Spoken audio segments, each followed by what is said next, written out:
नमस्कार मंडळी, आपलं स्वागत आहे आपल्या यूट्यूब चॅनलवर ज्याचं नाव आहे चव मराठवाड्याची। चला तर मग आज मस्त झणझणीत चमचमीत अशी आपण कांदा टोमॅटोच्या डुबुकवड्या बघणार आहोत।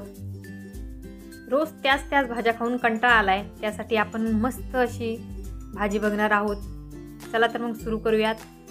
मी 1 वाटी बेसन पीठ घेतले, त्यात एक मध्यम आकाराचा कांदा उभा कापून घेतलाय, एक उभा कापलेला टोमॅटो, थोडीशी कोथिंबीर बारीक चिरून घेतलेली, त्यात चवीनुसार मीठ टाकायचे,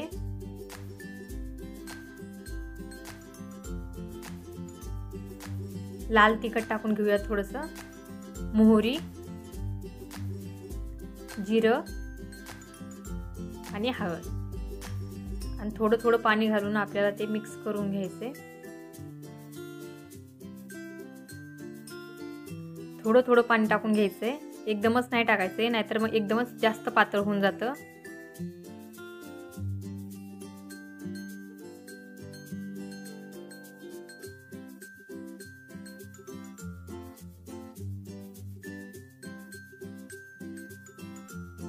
हे बघा, चांगलं मिक्स करून झालंय। आता याला आपण बाजूला ठेवूयात आणि आता आपला मसाला तयार करूयात। कढई गरम करायला ठेवली आहे, त्यात आपण एक उभा कापून घेतलेला कांदा टाकतोय। कांदा चांगला भाजून द्यायचा आहे।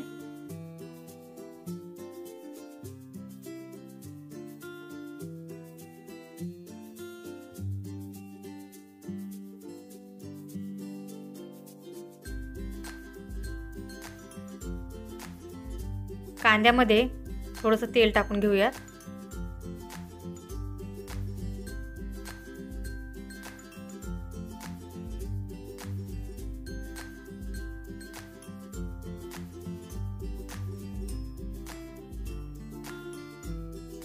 कांदा भाजत आला की त्यात आपण थोडंसं खोबरं टाकून घेऊयात।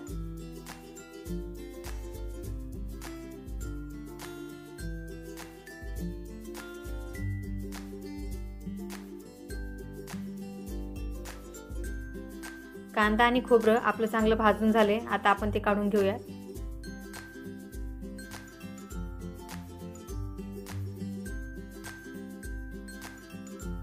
दोन 3 हिरव्या मिरच्या भाजून घेऊया। आपण लाल तिखटचा पण वापर करणार आहोत, त्यामुळे मी 2 ते 3च हिरव्या मिरच्या घेतल्यात।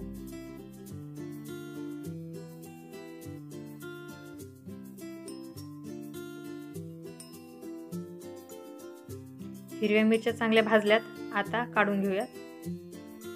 आता आपण थोडीशी कोथिंबीर, बारीक कट केलेलं आलं आणि लसूण, हा सगळा मसाला मिक्सरला बारीक करून घेणार आहोत। गॅसवर गरम करायला कढई ठेवली, त्यात आपण तेल टाकून घेणार आहोत।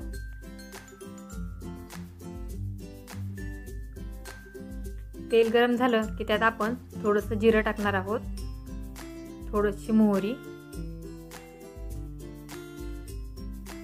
कढीपत्ता टाकून घेणार आहोत।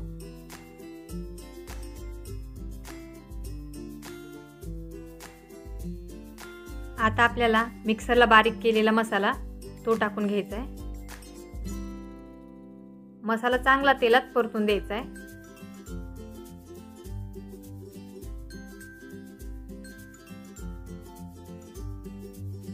आपला मसाला चांगला परतून झालाय, आता आपण त्यात पावडर मसाले टाकणार आहोत।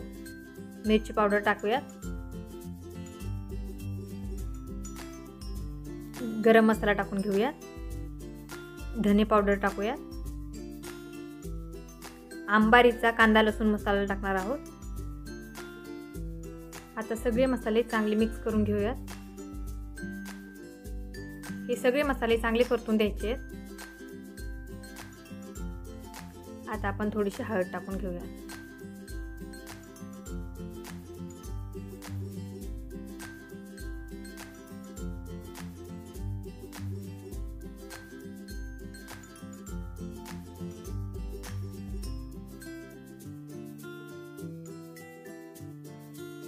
चवीनुसार मीठ टाकणार आहोत।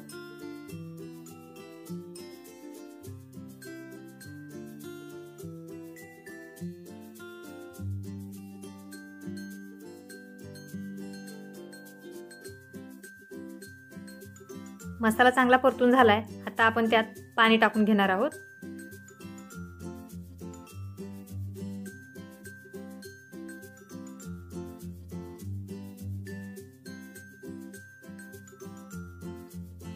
पाणी आपल्याला आपल्या अंदाजानुसार टाकून घ्यायचं आहे. आपण जास्त पण पाणी टाकू शकतो.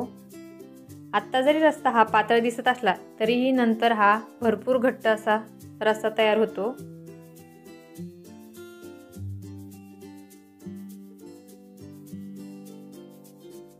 रश्श्याला चांगली उकळी आली आहे. त्यात आपण डुबुकवड्या टाकून घेणार आहोत. डुबुकवड्या आपल्याला जशा हव्यात तेवढ्या आकाराच्या आपण टाकू शकतो. छोट्याल्या मोठ्याल्या कशा पण. वड्या टाकून झाल्याच्या नंतर 5 मिनिटच याला शिजून द्यायचे. झाकण ठेवायचं नाही वरती. हे बघा 5 मिनिटं झालेत ना आपल्या वड्या शिजून मस्त अशा तयार झाल्यात. हे बघा आपल्या झणझणीत चमचमीत कांदा टोमॅटोच्या डुबुकवड्या तयार झालेल्या आहेत. तुम्हाला आजची रेसिपी कशी वाटली हे कमेंटमध्ये नक्की सांगा. धन्यवाद.